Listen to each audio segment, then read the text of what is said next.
నదీ గర్భాలపై ఆక్రమణలు, ఎండోమెంట్ భూములు, ప్రభుత్వ ఆస్తులు మరియు అక్రమ ఇసుక తవ్వకాలు, అలాగే సాధారణ మైనింగ్ కార్యకలాపాలలో జరుగుతున్న అవకతవకలు వంటి క్లిష్టమైన సమస్యలను పరిష్కరించడానికి లోకాయుక్త ముందడుగు వేసింది. లోకాయుక్త జస్టిస్ లక్ష్మణ్ రెడ్డి తనకు గల స్వయం ప్రతిపత్తి అధికారంను ఉపయోగించి అధికారులకు కొన్ని ఆదేశాలు జారీ చేశారు.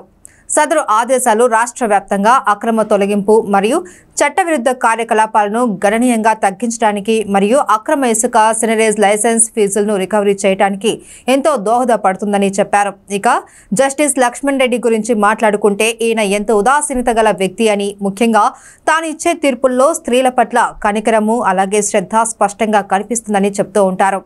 ముఖ్యంగా పదవీ విరమణ చేసిన ఒక పాఠశాల ఉపాధ్యాయురాలికి సంబంధించిన కేసులో ఆయన ప్రభుత్వ నిబంధనలను స్పష్టంగా అధికారులకు విశదీకరించడం ద్వారా అక్రమంగా మినహాయించబడిన సుమారు 9 లక్షలను ప్రభుత్వ అధికారులు ఆమె ఖాతాలో జమ చేయడం జరిగింది. ఇవి కేవలం మచ్చుకు ఉదాహరణ మాత్రమే. ఈయన ఆధ్వర్యంలో ఎన్నో కేసులు త్వరితగతిన పరిష్కారం అవుతాయని న్యాయవాదులు, ప్రజలు హర్షం వ్యక్తం చేస్తున్నారు. పదవీ కాలము చట్టం ప్రకారం 5 సంవత్సరాలు నిర్దేశించబడింది.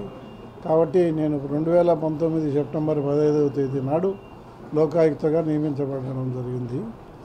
రేపు 15వ తేదీకి నా కాలం 5 ఏళ్ల కాలం పూర్తవుతుంది. కాబట్టి నేను ఆఫీసు కాబట్టి లోకాయుక్త చేసే విధులన్నీ కూడా ఉపలోకాయుక్త గారు నిర్వర్తిస్తారు. కాబట్టి ఈ లోకాయుక్త పదవి ఖాళీగా ఉంది, మేము కేసులు వేయలేము అని అనుకోవాల్సిన అవసరం లేదు. మా లోకాయుక్త దగ్గర పెండింగ్లో ఉండే కేసులన్నీ కూడా ఉపలోకాయుక్త వాళ్ళు తీర్మానం చేస్తారు.